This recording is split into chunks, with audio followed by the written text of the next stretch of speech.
자, 2023년 4월 6일입니다. 녹음되고 있는 만화클래식 187편. 와, 많이 했다. 망가다 시간입니다. 오늘도 전우님, 정다비님과 함께 망가 이야기 해보도록 하겠습니다. 안녕하세요. 안녕하세요. 네, 반갑습니다. 지금 저번에 한번 슬램덩크로 대박이 나고 나서 망가다도 그렇고, 망가다가 그렇죠. 그 뒤에 망가다만 나왔으니까 지금 거의 시청률이 2배는 뛰었어요. 우와. 그래서 평소보다 더 많이 나오고 있는 망가다라. 오늘 이상하게 두 분이 준비를 많이 해오셨더라고요. 여러 가지 이유가 있죠. 열심히 해온 이유가. 네. 자, 그렇게 한 2주 만에 지금 방송이 올라갈 것 같은데 두 분은 2주 동안 어떻게 지내셨습니까? 저는 이제 시험 기간에 돌입해서 슬슬 바빠지기 시작했고요. 네.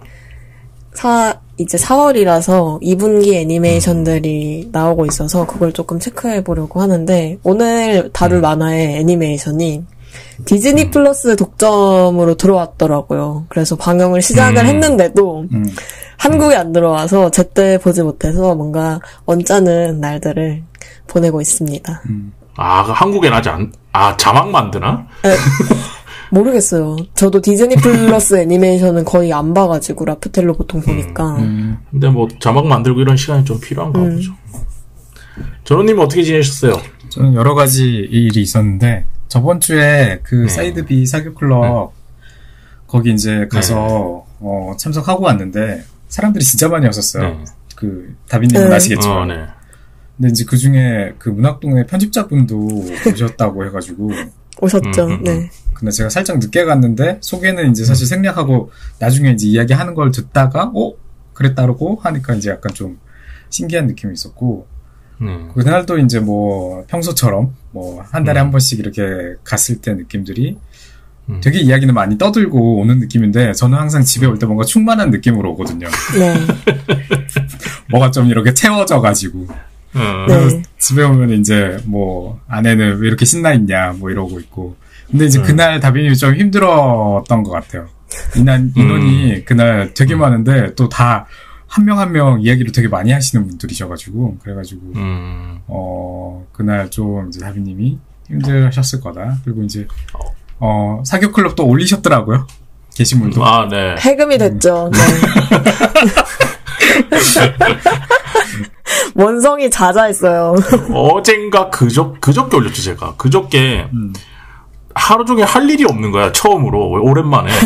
와. 그래서 뭐지? 왜 할 일이 없지? 라고 그게 이제 매번 우선순위에서 밀려서 그렇게 된 건데, 왜 할 일이 없지? 하고 가만히 생각해보고 있다가 이제, 사이트 홈페이지를 들어갔는데, 홈페이지가 너무 개판인 상태로 내가 방치를 했던 거야, 그동안. 그래서, 야, 이건 좀 아닌 것 같다 싶어가지고 딱 들어가 봤는데, 차차 싶은 게 한 8개월, 9개월 밀렸죠, 그래서. 8개월, 네. 그래서 저는 그 사교 클럽 모임을 이제 제가 매니지먼트만 하고 들어가지는 않으니까 잘 몰랐는데 안에서 굉장히 다비님이 탱커 하신다고 고생 많으시다고. 고생하시고 있어요. 네, 그 얘기는 들었는데 어쨌든 그래가지고 지금 왔다. 오늘이 아니면 이제 할 수 없다. 지금이야. 지금 이 생각이 들어서 밤새도록 쫙 해서 다 했죠. 작가님이 안 가시니까 아마 그 뒷담화도 많이 일어나고 있다라고 알고 계시면 될 것 같아요. 네. 계정도 여기 올렸다 저기 올렸다 한다고 맨날 혼나고 그러고 있다고. 네. 뭐 그랬고 이제 오늘 제가 연차를 써서 쉬고 이제 이태원에 갔다 왔거든요. 그래픽이라는 서점을 가보고 싶어가지고 혹시 아시나요? 여기 알죠. 네. 다 아는 곳이더라고요. 그래서 가봤는데 참 어떻게 이런 데가 있지 싶은 느낌이 좀 있었고 가는 거는 좀 이제 날씨가 흐려가지고 좀 고생스럽긴 했지만은 한번 만화 팬이라면은 정말 가볼 만한 곳이다. 그리고 이제 마지막으로는 그 안 좋은 소식인데 류이치 사카모토 선생님이 이제 돌아가신 것을 언급을 좀 하고 싶고요.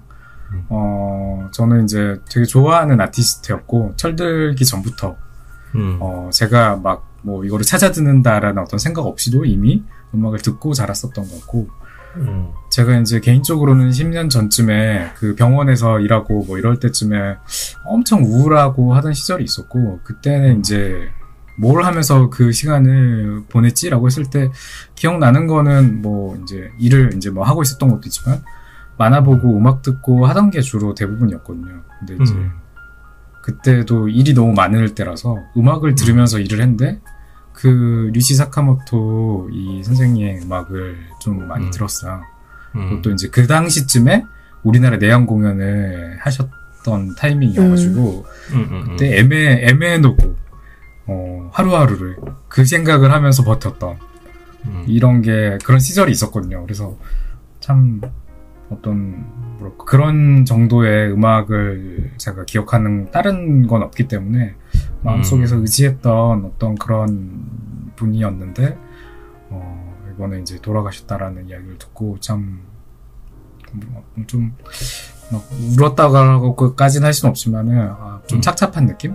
그래서 공면하시길 비는 그런 마음을 좀 전해보고 싶었습니다. 좋아하는 아티스트가 이제 작곡을 하시면 보통 그렇게 되는 것 같아요. 저도 전우님만큼 좋아했던 건 아닌데 노래가 워낙 유명하고 저도 또 피아노 노래를 듣는 걸 좋아하다 보니까 은연중에 많이 들었던 것 같은데 이번에 그렇게 되셨다는 소식을 듣고 조금 마음이 안 좋았던 것 같습니다. 그래서 저도 굉장히 자주 들었습니다. 평소에도 자주 듣고 이번에 그 소식 듣고 나서 막 찾아 듣지 않아도 될 만큼 평소에 자주 듣는 음악들이라서 되게 근데 오래전부터 몸이 안 좋다는 거는 알고 있었어요. 예전에 일본에서 무슨 대규모 시위 같은 거 있어요.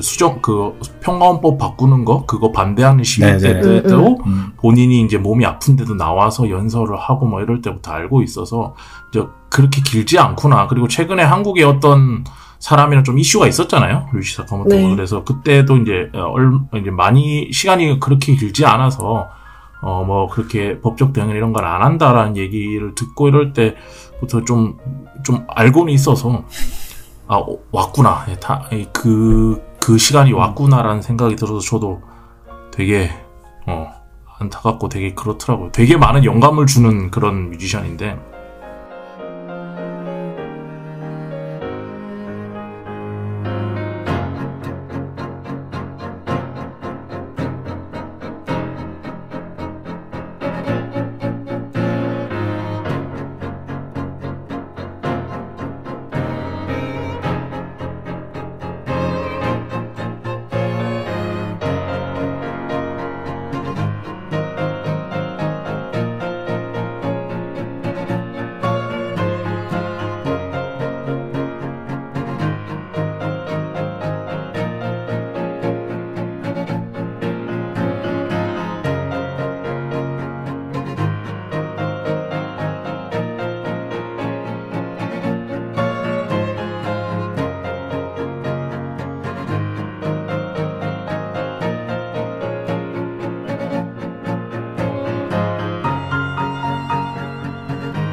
앞으로도 많은 분들이 인류가 있는 한 이분 음악은 계속 사람들이 들을 것 같아요. 저는 그런 분이라는 생각이 들고, 세 명 다 같은 마음인 것 같습니다. 이제 좋은 곳에 가셔서 평화로운 곳으로 가시길 바란다는 말씀 좀 드리고,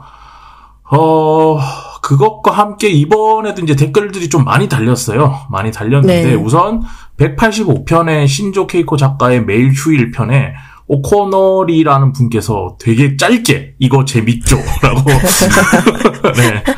이게 뭔가 평화로운 데 가셨다면서 갑자기 웃으니까 좀 이상하긴 하지만 어쨌든 짧게 댓글을 남겨주셨고 그리고 186편의 블루자이언트 편의 톰 세디앙 님께서 2023년 일본 만화대상 나왔네요. 재미삼아 올려봅니다. 라면서 1위부터 11위까지 쭉 올려주셨는데 혹시 이 중에서 두 분 보고 계신 작품 혹시 계세요? 저는 봤는데 이 여학교별 말고는 아는 거가 아예 없었어요. 저도. 그래서 우리나라에 소개되지 않은 만화가 많나라는 생각을 했고 뭐 언젠가 소개되지 않을까. 하지만 우리에게는 다빈님이 있다 이거야. 그렇죠. 이 사람은 분명 다빈님 뭔가 있죠. 아니에요. 뭔가 있잖아. 봤다고 해줘. 저도 알긴 다 알아요. 다 아는 만화들이고 나오면 보려고 체크를 해뒀는데 우리나라에 정식 발매된 게 아직 진짜 없어요. 한두 개 그거밖에 없었던 것 같은데 그래서 저도 여학교의 별은 일단 봤고 체크는 다 해놨지만 아직은 그렇게 많이 보지 못했고요. 11등이라고 적혀 있었던 히카루가 죽은 여름이라는 작품이 이번 달에 이북으로 나온다고 알고 있어가지고 우선 저는 그거를 먼저 볼 예정입니다. 나오면 한번 하시죠. 보고요. 보고. 안 봤어요. 보고 결정해야죠. 하긴 네. 그렇네. 뭐 재미없다, 셋 다 재미없다 우리 근데 방송하면서 셋 다 재미없다 한 적 있어요? 굳이 그런 거를 하기가 힘들지 않을까요? 그러니까요. 최소한 혼자는 좋아해야. 한 명은 수성을 하던. 한 명, 2대1 구도죠, 보통. 깔려고 이 방송을 하는 게 아니니까. 톰세디양님 그 글 남겨주셔서 감사하고요. 저희도 여기 나와 있는 작품들 체크했다가 한국에 나오면은 보고 네네. 나서 괜찮다 싶으면 같이 한번 얘기를 해보면 좋을 것 같습니다. 자, 이번 주에도 댓글 달린 것들 좀 읽어드렸고요. 댓글을 너무 많이 달아주셔가지고 어떤 것도 체크해야 될지 모르겠어 이게. 그래서 되게 이번 주는 저번 주 거 방송 처음에 댓글 읽었던 거 듣고 오고 이랬는데 어쨌든 댓글 많이 달아주시면 저희가 방송에서 각 스테이지별로 맞춰서 읽어드리고 있으니까 댓글들 많이 남겨주시길 바랍니다.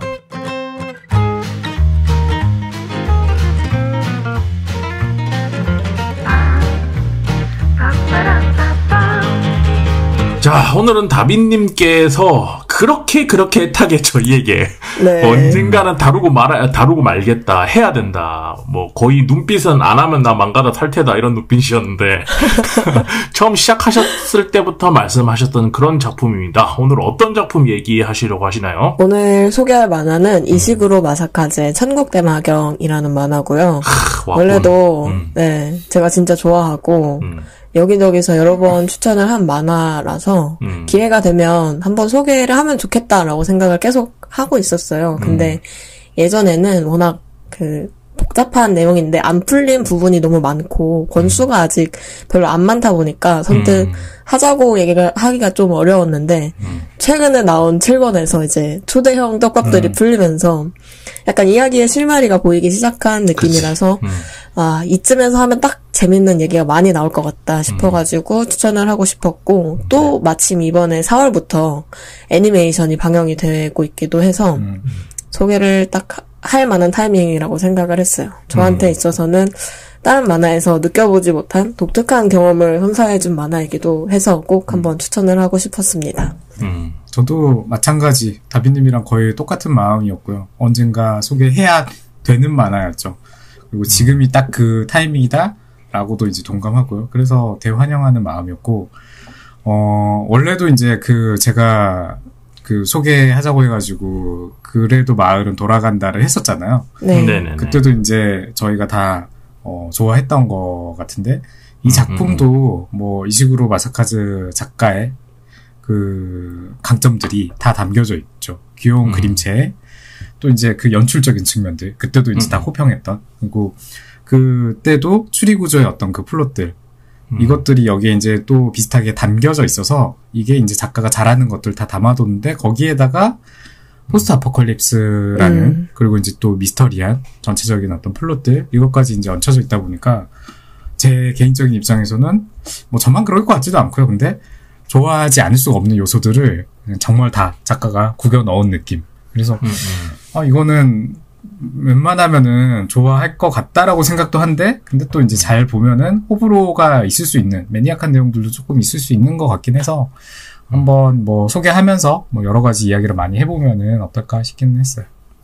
이 작품 저도 보면서 요즘 사람들한테 되게 어울리는 작품이라고 생각했던 이유가 이게 요즘은 장르를 종잡을 수 없거든요. 요새 인기 많은 작품들 보면 하나의 작품 안에 여러 가지 장르를 다 우겨 넣어놨어요. 근데 거기에서 그렇기 때문에 다양한 사람들이 다양한 재미를 찾는다고 보는데 이 작품도 약간 그런 것 같다는 생각이 좀 들었거든요. 저를 보면서. 근데 보면서 되게 많이 받았던 첫 번째 느낌은, 이거 아키라에서 봤던 표정인데? 라는 생각.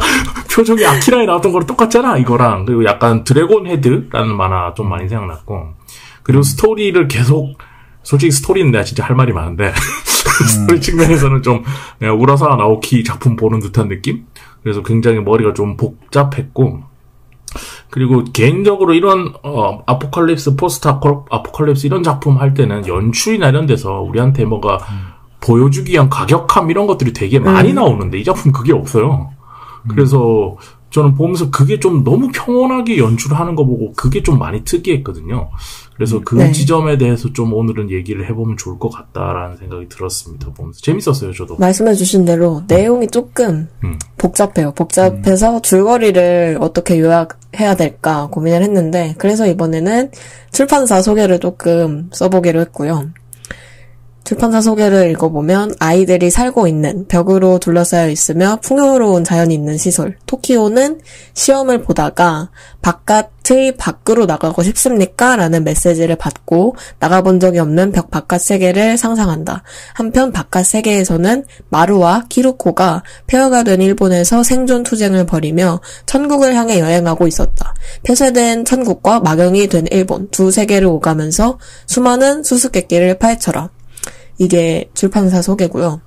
사실 이렇게만 설명하면 어떤 얘기인지 전혀 감이 안 오잖아요. 맞아. 되게 아주 평온하고 되게 플랫한 스토리일 것처럼 설명을 해놨어. 전혀 아니고요. 이 막영 파트하고 천국 파트가 나뉘어져 있는데 막영의 마루하고 키루코라는 친구는 마루하고 똑같이 생긴 또 다른 아이한테 어떤 약을 놓아준다라는 목표를 가지고 있고 그 똑같이 생긴 아이가 있는 천국 파트를 찾아서 모험을 떠나는 이야기라고 일단은 설명하면 될 듯한데 이거보다도 더 복잡합니다. 일단은. 네. 일단은 다비님께서 이렇게 소개할 수밖에 없었던 게 이 만화에 대해서 저희가 이제 본격적으로 이야기를 하려면은 수많은 스포일러에 대해서 이야기를 하게 돼요. 그쵸. 그리고 이제 그거에 대해서 확실하게 좀 사전 경고를 하고 넘어가야지 되거든요.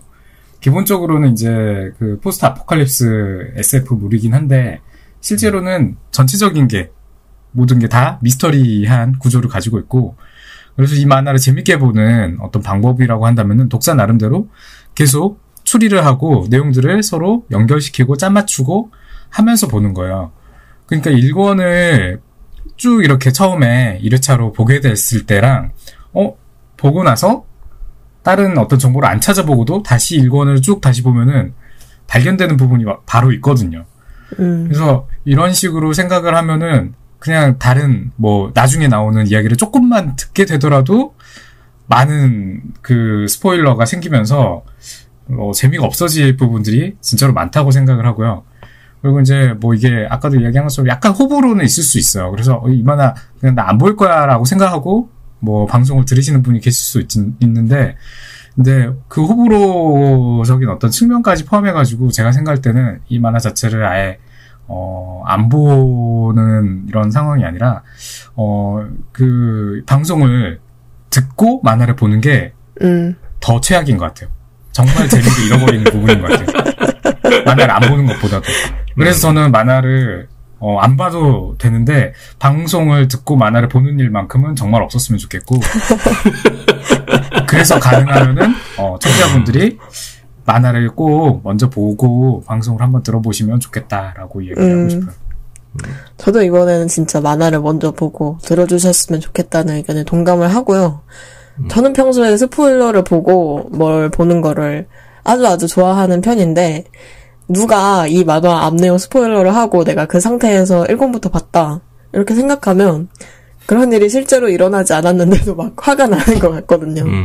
그래서 얘기를 저희가 할 때 어쩔 수 없이 스포일러를 할 수밖에 없기 때문에 혹시나 여기까지 들었는데 내가 아직 천국대마경이라는 만화를 얼마 안 봤다 모르는데 볼 생각이 있다 하시면 잠깐 끊고 스포일러를 들어도 괜찮을까 생각을 해보고 들어주시면 좋을 것 같습니다. 저는 뭐 그 정도인가? 라는 생각은 들긴 하는데. 네.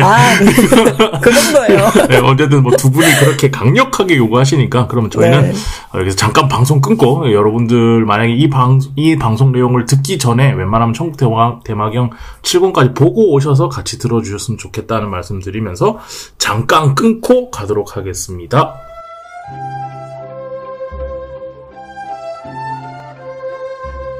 A few moments later. 네, 이제 경고도 다 했으니까 말할 수 있는 거를 다 말해보려고 하는데요. 이런 경우는 처음이다. 우선 세계관이 아주 매력적인데 캐릭터가 그거를 조금 배가시키는 측면이 있어요. 앞에서 말했던 그 마경 파트에 키루코는 자기 안에서, 그리고 또 다른 마경 파트의 주인공인 마루는 자기 밖에서, 세계에서 자기를 찾아야 하는 숙명이 있거든요. 그거를 해결하기 위해서 페어를 모아가는 것도 있고, 반대로 천국에 있는 토키오라는 친구는 자기를 둘러싼 세계에서 벌어지는 일들을 이해를 못해요. 너무 복잡하다 보니까. 그래서 엄청나게 혼란스러워 하는데, 사실 그 혼돈의 핵이 되는 존재가 본인이라고 할 수 있어요. 그래서 자기 또는 세계의 의문을 품는 이 천국 파트와 마경 파트의 캐릭터들이 각 파트의 되게 여러 부분을 파헤쳐 나가면서 드러나는 세계관과 캐릭터가 참 매력적인 만화라고 일단 생각을 합니다. 저는 여기서부터 불만인 게 왜요? 요즘 아까 얘기했더니 되게 보기 드문 재밌는 만화, 재밌었어요. 재밌는데 네. 좀만 더 친절하게 설명해주면 안 되나 라는 생각이 좀 들었어요. 왜냐하면 그러니까 뭔가 예를 들어서 그 지금 천국으로 왔다 마경과 천국과 왔다 갔다 할 때 뭔가 좀 엣지 있게 잡아주는 시대 뭐 몇 시대고 어디고 여긴 장소가 어디고 이런 것들이 좀 나레이션 비슷한 박스 같은 게 있어주면서 엣지 있게 잡아주면은 보는 사람이 좀 더 수월했을 것 같거든요. 마음 편하게.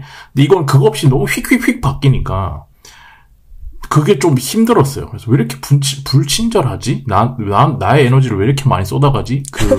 텍스트 몇 개만 더 써놓으면 되는데? 그리고 이게 또 어려운 게 뭐냐면 천국이랑 마경이라는 곳이 우리 둘 다 요즘 우리가 겪고 있는 세계관이 아니잖아. 네. 그러니까 양쪽 다를 설명시킬 필요가 있는데 그 양쪽을 불친절하게 설명하니까 그게 좀 벅찬 거야.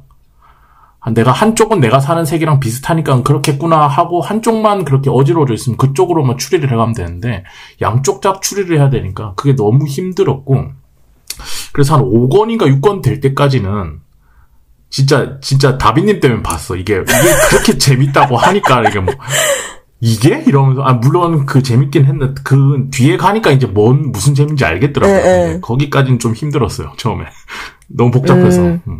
다시 보시면 더 재밌을 거예요. 다시 보세요. 저한테는 이게 딱 이 정도의 글과 그림의 밸런스가 최적이라고 생각되는 수준이거든요. 너무 설명이 많으면은 전 유치하게 느껴지고, 너무 뭐 그림만 이렇게 보여주고 있으면은 그것도 너무 공허하게 느껴지기도 하고, 그리고 이게 이제 어떻게 모르겠어요. 저는 워낙 뭐 포스트 아포칼립스물을 좋아하는 편이다 보니까 처음에 이제 이거를 1권을 봤을 때부터 작가가 그려내는 게 어떤 그 느낌들인지를 약간 기시감이 있는 상태로 봤거든요. 왜냐면은 많은 그 뭐 여러 가지 이야기나 영화나 뭐 만화들도 포스트 아포칼립스도 많이 그려내고 있는데, 저는 특히나 게임들에서 그려내는 그 세계들이 멸망한 이후의 이야기들을 여러 가지 종류의 이런 것들을 많이 경험을 하다 보니까 뭐 그 포스트 아포칼립스의 어떤 묘사하는 방식들, 그리고 또 이제 그 세계관들, 이런 것들의 서로 다른 점들을 보는 것들이 되게 재밌는 부분이라고 생각을 하거든요. 그래서 이 포스트 아포칼립스물을 이 작가가 그렸다는 것만으로도 사실은 되게 신나는 일이어가지고, 이 작품의 어떤 그런 익숙함들, 독창적인 면들이, 아까 말씀드렸던 것처럼 그림과 글의 밸런스가 적당한 지점인 것처럼 익숙함과 독창적인 면이 되게 밸런스가 섞여 있는 느낌이에요. 기시감이 느껴지면서도 또 이거는 이 작가가 뭔가 새롭게 도전하는 점이 있구나라고 생각되는. 그래서 저는 원래 만화를 빨리 보고 좀 여러 번 보는 편이거든요. 항상 그래서 처음에 빨리 볼 때는 놓치는 게 많이 있어요. 처음부터 막 집중해서 저도 막 보는 스타일이 아니에요. 근데 만약에 뭐 그렇게 집중해서 보려고 했으면은 이게 설명이 부족한데 하나하나를 그렇게 집중해서 보다 보면 조금 오히려 힘들었을 수도 있을 것 같고 처음엔 그냥 좀 빨리 훑어가지고 보다가 이제 어떻게 보면 작가가 처음 볼 때는 이 독자들이 알 수 없게끔 해놓은 것들이 워낙 많이 있기 때문에 맞아, 너무 많아. 차라리 이거를 한번 보고 네. 또 보고 이렇게 하는 게 사실은 더 이 만화를 즐기는 방식일 수 있었다라는 생각 좀 들긴 하거든요. 저도 이제 포스트 아포칼립스물 저는 이제 애니메이션에서 오히려 더 많이 본 것 같은데 게임보다. 저는 이 만화 보면서 되게 많이 생각했던 게 아까 인수 작가님이 시작할 때도 아키라 언급하셨잖아요. 그래서 저도 보면서 아키라 느낌이 이건 진짜 많이 난다라고 생각을 했는데 작가가 말한 것도 있어가지고 뒤에 그 점에 관해서는 뒤에서 한 번 더 얘기를 하면 좋을 것 같고 이 만화의 아포칼립스 세계관은 또 앞에서 또 얘기해주신 것처럼 다른 만화에 비해서 되게 뭔가 일상적으로 흘러가는 측면이 있어요. 근데 그 일상적으로 흘러가는 게 이 만화만의 아이덴티티를 만들기도 하고 그리고 이 만화 스토리 자체 플롯 구조에서 필요한 거였다는 생각이 저는 많이 들었던 것 같아요. 이번에 막 다시 보면서. 저도 비슷하게 생각하는 편이에요. 그러니까 작가가 원래 자기가 잘하는 게 약간 이런 일상물이었잖아요. 네. 맞아. 그 강점들을 포스트 아포칼립스물에서도 그거를 이제 이렇게 드러내고 있는 거고 그러다 보니까 그런 어떤 방향에서 스토리를 짤 때도 이런 게 서로 다 상호작용하는 이야기를 만들어냈다. 그리고 그림도 연출도 그런 식으로 해냈다라는 생각이 들어서 근데 이제 저는 이게 마음에 드는데 누군가는 뭐 불편할 수도 있고 어색할 수도 있다라는 생각은 좀 들긴 하고요. 저도 이제 그 뭐 포스트 아포칼립스물에 대한 얘기 조금 더 나중에 한번 해볼까 하는데 일단은 뭐 첫 번째로 느껴지는 강점 이시구로 작가가 가진 강점이죠. 복선에 일단 막 이렇게 씨앗 뿌리듯이 네. 복선을 계속 뿌려놓고 나중에 수확하듯이 떡밥을 회수해내는 이 구조를 작가가 계속 쓰잖아요. 그래도 마을은 돌아간다에서도 에피소드 하나하나가 그런 식의 구조로 해놨었고 근데 사실은 그래도 마을은 돌아간다가 그 작가가 이런 식으로 연출을 하는 게 그 한 에피소드에서 이게 이루어지다 보니까 시간적으로나 공간적으로 멀리 떨어져 있는 방식이 아니거든요.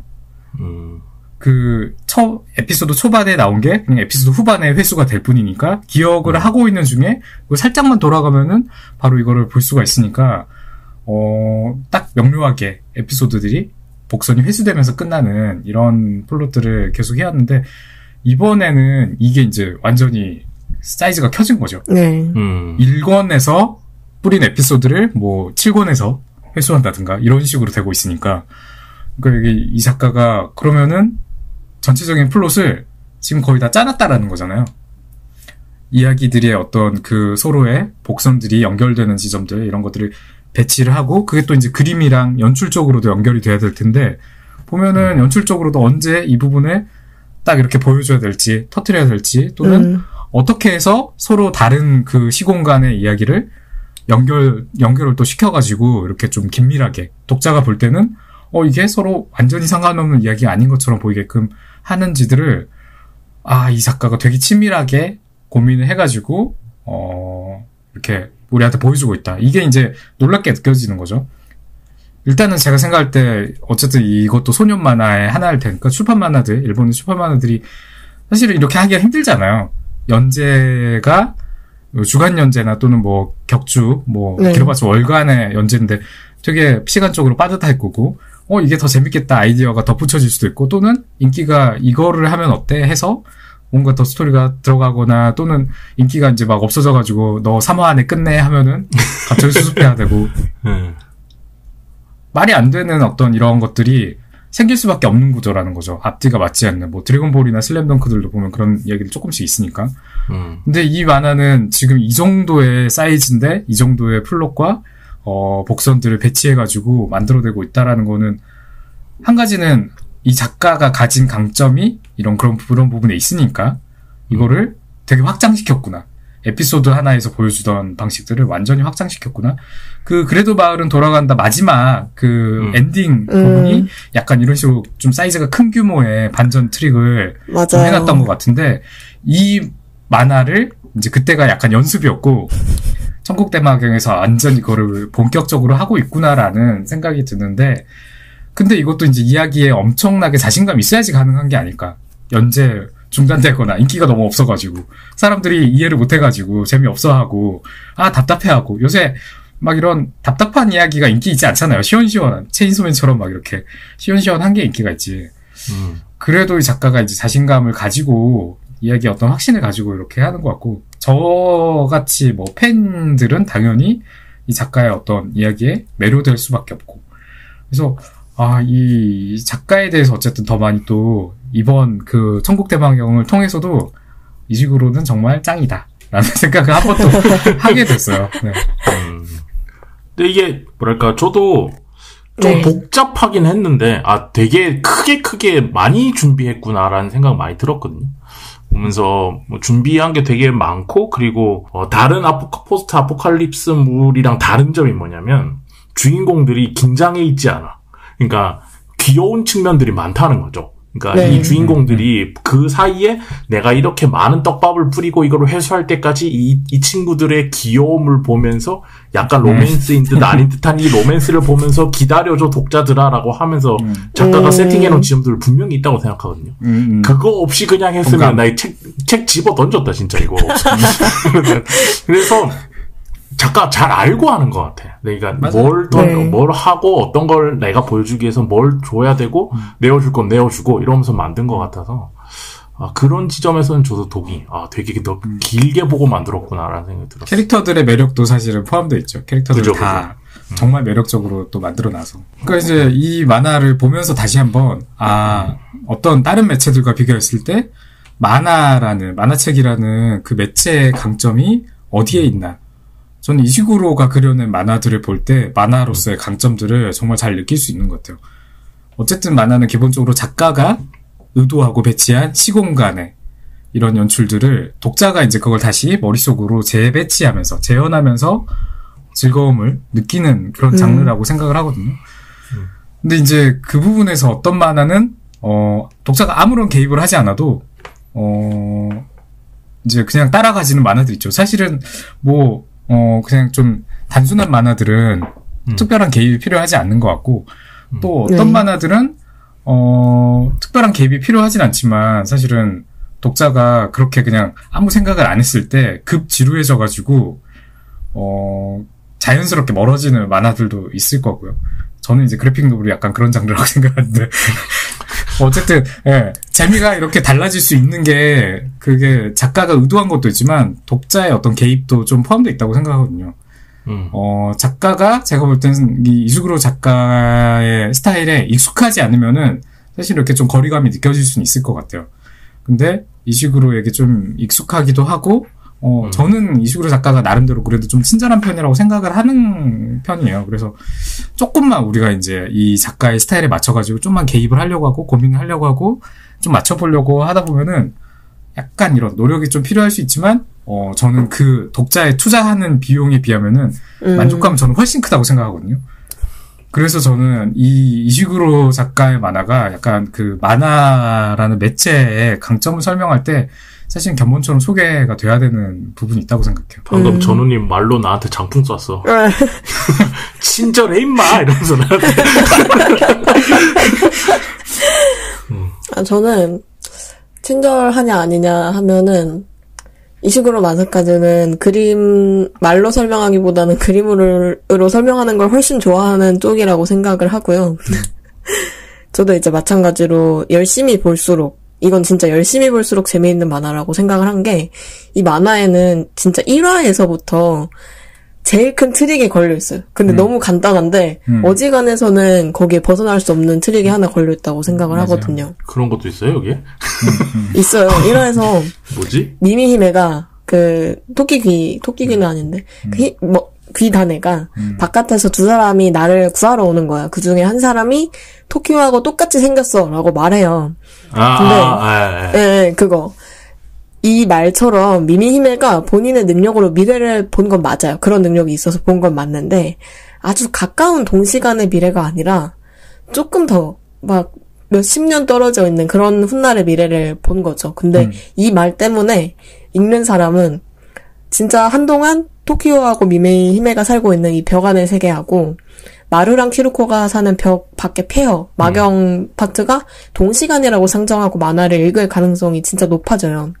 저는 이거를 보면서 처음에는 완전 속았고 중간부터는 의심은 했는데 확증은 없었다가 7권에서 이제 딱 깨달으면서 와 진짜 속았다라는 생각이 너무너무 강하게 들었고 근데 속았지만 되게 기분 좋았던 게 그렇게 속으면서 볼 때 제일 재미있게 느껴지는 만화라고 생각을 했고 이 세계가 뭔가 좀 어긋나 있는데 라는 생각이 강하게 드는데 거기에 이름을 붙일 수는 없는 상태로 이제 연재를 따라가면서 만화를 보는 동안 진짜 즐거웠던 것 같습니다. 작가가 이게 다 유도한 거잖아요. 작가의 네. 의도한 독자들이 이렇게 보겠지, 이렇게 보기를 바래라고 생각하는 그런 유도한 방향으로 당연히 처음에 봤을 때는 따를 수밖에 없는 것 같고요.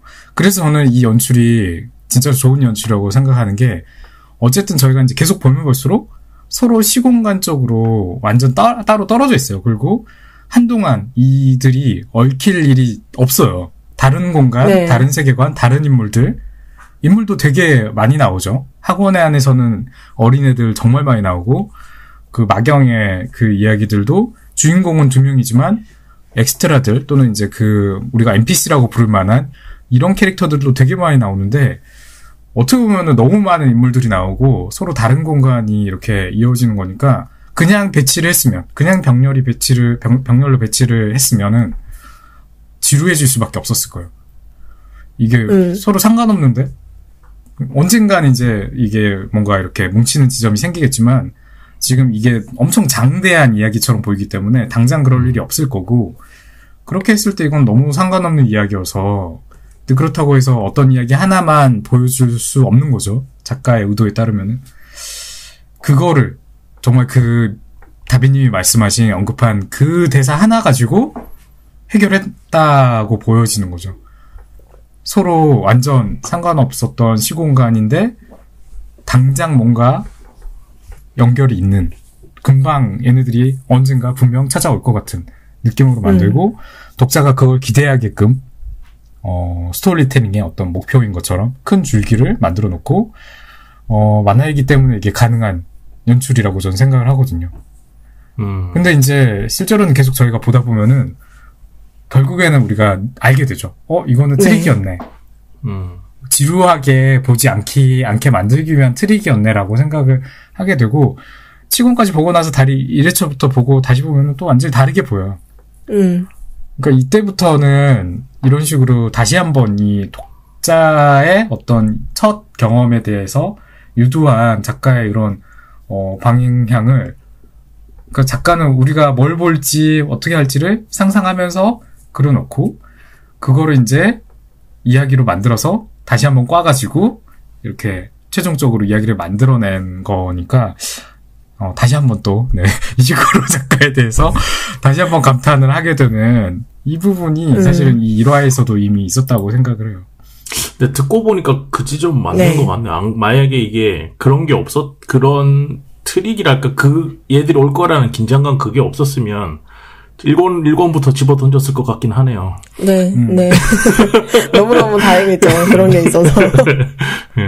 그래서 첫 번째로 봤을 때랑 두 번째 여러 번 봤을 때랑 약간 집중하는 포인트, 재미 포인트도 다른 만화라고 생각을 하는데 저는 이제 첫 번째로 읽었을 때 가장 또 다른 재미있는 포인트를 어디서 느꼈냐면 조금 이 세계가 어긋나 있어요. 또는 깨졌다는 말로도 표현을 할 수 있을 것 같은데 그거에 집중해서 보는 게 저는 재미있었고 우선 초반권들에서 좀 깨져 있는 것들은 방금 말한 그 두 파트에 걸려있는 시간 트릭이 있고 1권에서 토키오하고 마루의 첫 만남을 회상하는 장면이 나올 때 그때 독자들이 그걸 보고 이 만화의 하이라이트는 그러면 마루가 자기하고 똑같은 얼굴을 한 이 같은 시대를 살아가는 어린 토키오를 찾아가서 저 벽 안에 세계로 들어가서 주사를 놓겠구나. 그게 하이라이트구나.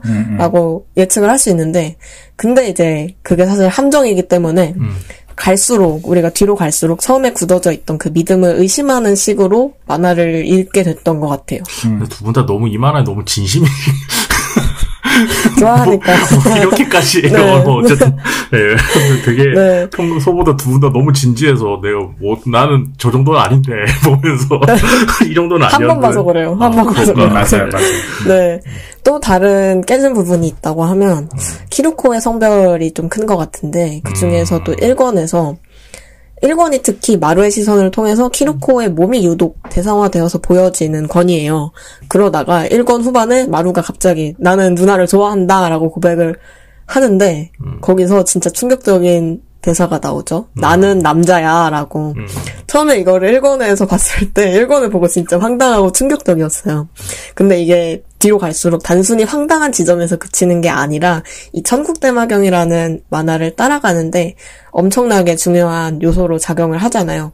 몸과 정신이 불일치하는 존재인 키루코라는 그 자체로 하나의 어긋나버린 요소가 된 키루코가 1권 또 이 만화 전체의 가장 큰 교란 같은 것 중에 하나라고 생각을 하면서 봤습니다. 저도 그 장면에서 안 돼! 라고 소리치긴 했는데. 왜 안 돼요? 그건 묻지 마시고. 어쨌든. 근데 이 작품은 앞에서부터 우리가 이제 뭐, 계속 교란, 뭐, 깨짐, 이런 얘기를 많이 하시는데. 근데 그 시간도 그렇고, 주인공들을 그렇고, 세계관도 그렇고, 이 만화는 전부 다 모든 게 언밸런스하게 세팅되어 있다고 저는 생각해요. 네. 그래서 이게 좀 사회적 문제랑 연결시킬 수 있는 지점도 있다고 저는 생각하거든요. 요즘 우리가 살고 있는 세상이 어쨌든 세상은 계속 변하긴 하지만 이렇게 극단적으로 밸런스가 붕괴되어 있는 사회인 건 확실한 것 같고, 그리고 이 사회에 앉아서 굉장히 다양한 세대의 사람들이 전혀 다른 세계관 속에서 살고 있다고 생각하거든요. 하나의 세계 속에서도. 예를 들어서 이미 되게 오래 지났지만 우리가 뭐 인터넷 네트워크 사회 이런 거 열리고 나서 제가 저번에 말씀드렸듯이만 예를 들어서 전우님이나 저희 세대들한테 친구라는 거는 결국에 주변에 있는 사람이 친구인데 요즘 젊은 친구들한테는 웹상에서 그냥 모바일상에서 만나는 친구도 친구인 것처럼 관계의 정의가 완전 다른 거죠. 우리가 노년층은 아니지만 어쨌든 노년층과 젊은층은 훨씬 더 다르고, 그리고 개개인이 가진 정체성이랄까 이런 것도 뭔가 우리가 배우고 그리고 젊은 친구들 사회에서는 스스로 결정할 수 있고 스스로 맞다고 생각한 대로 활동할 수 있다고 얘기는 하지만 우리 사회는 아직 그거를 못 받아들이잖아요. 그리고 또 이건 되게 비즈니스적인 얘기인데 뭐 4차 산업혁명이 어쩌고 막 이런 얘기들 하면서 회사들이 약을 많이 파는데, 근데 우리 지금 다비님 아직도 2차 산업혁명 때 근간에서 벗어나지 못한 대학 교육을 받으려고 지금 시험을 보고 계시잖아요. 그리고 우리가 알고 있는 엄청 유명한 위인들, 되게 성웅, 영웅 이랬던 사람들로 우리는 위인을 배웠는데 많은 정보가 또 새롭게 밝혀지고 하다 보니 야, 간디 이거 안 되겠네 뭐 이런 생각도 많이 들고 이런 것처럼 우리가 무결하다고 생각했던 거, 이게 맞다고 생각했던 거, 이런 게 당연하다고 생각했던 것들이 지금 굉장히 저는 이 단어를 많이 쓰는데 괴리되어 있는 시대? 과거의 그 어떤 시대보다 굉장히 극단적으로 괴리되어 있다고 생각하는데 이 만화는 그게 모든 것이 그렇게 괴리되어 있어요. 언밸런스하게. 근데 이 주인공도 그런 세팅 위에 있는 것 같아요. 근데 작가가 이거를 상정하고 이런 사회적인 관점까지 생각하면서 이론적으로 생각하고 만든 건지 아니면 본인이 그냥 작가니까 느낄 수도 있을 거 아니야. 그냥 감각적으로 느껴서 이런 만화를 만든 건지는 모르겠는데 그런 지점에서 사회학적 연결해서 보면 굉장히 흥미로운, 그리고 내용도 굉장히 일상적으로 풀어내니까 그런 지점에서 굉장히 전 좀 흥미롭게 연결된다는 생각이 들었었습니다. 뭐 작가님이 말씀하신 정도를 다 의도하기는 좀 어렵다라고 생각은 하지만은 일단은 저는 작가들이 겉으로 이렇게 보여지는 뭐 액션이든 아니면 막 SF든 막 깨부수든 또 막 선정적이든 그런 거를 그리더라도 그거랑 다르게 작가들이 고민을 많이 하면서 여러 가지 담론을 담으려고 저는 노력을 할 거라고 생각을 하는 편이에요.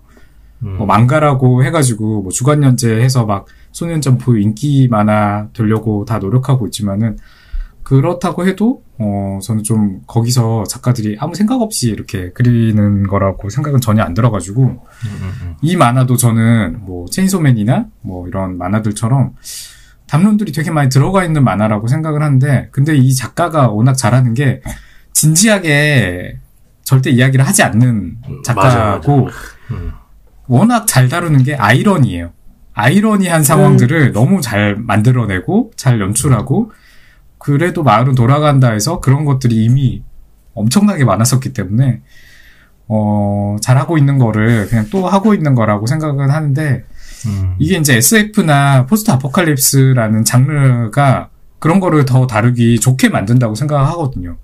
왜냐면은 그 세계관이 기존의 세계관을 해체하거나 또는 이제 파괴되고 멸망하고 나서 더 여과 없이 다룰 수 있는 환경이 주어지게 돼버리는 거니까 그 세계 속에서 우리가 여러 담론들을 더 많이 다루게 되고 그러다 보니까 저는 포스트 아포칼립스물이 계속 인기가 있을 수밖에 없지 않나. 예전에는 포스트 아포칼립스물이 그렇게 대중적인 어떤 그 하위 장르가 아니었던 것 같거든요. SF의 그냥 하위 장르였던 것 같고 뭐 좀비물이나 뭐 다른 거랑은 좀 이렇게 뭐 어느 정도 격차가 좀 있었던 것 같은데 어느 순간부터 점점 포스트 아포칼립스물이 되게 대중적인 수준까지 올라온 것 같은데 아마도 저는 이런 것들을 더 많이 다룰 수 있기 때문이지 않나라는 생각이 들어요.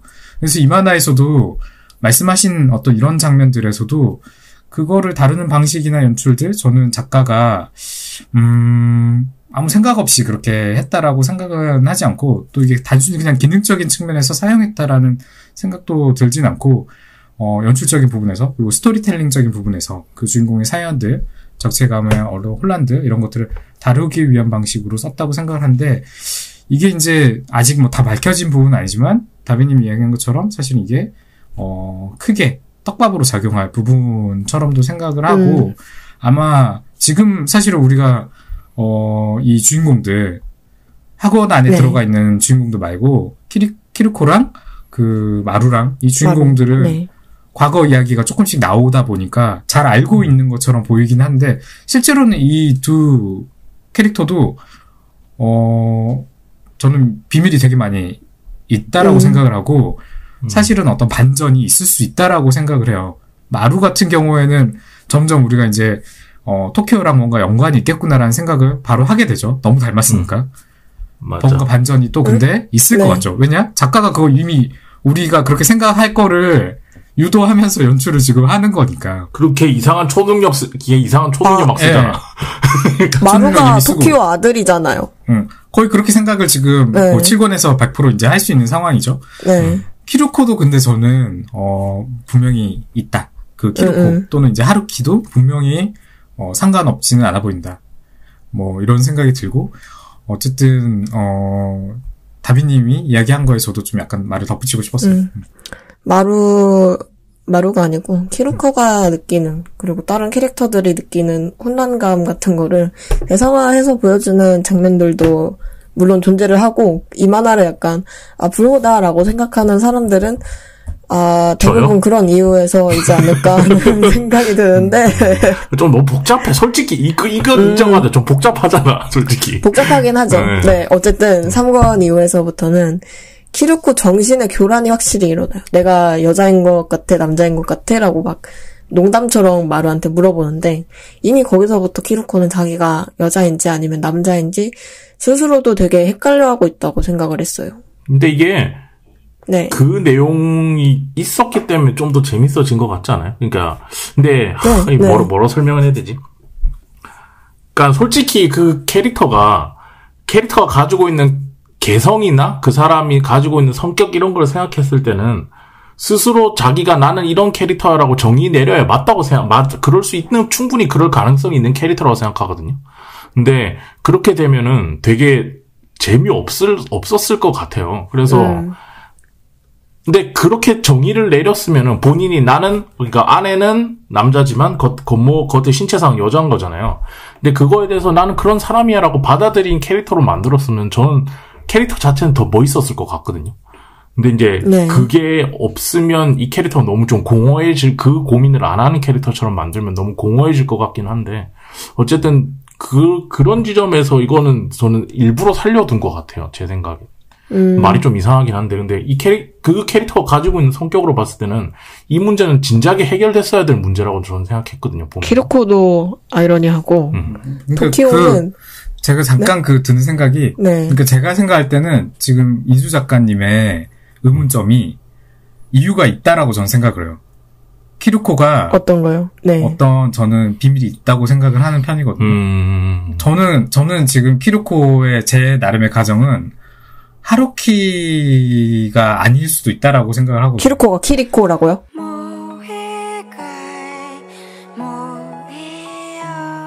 다음 편에 계속됩니다.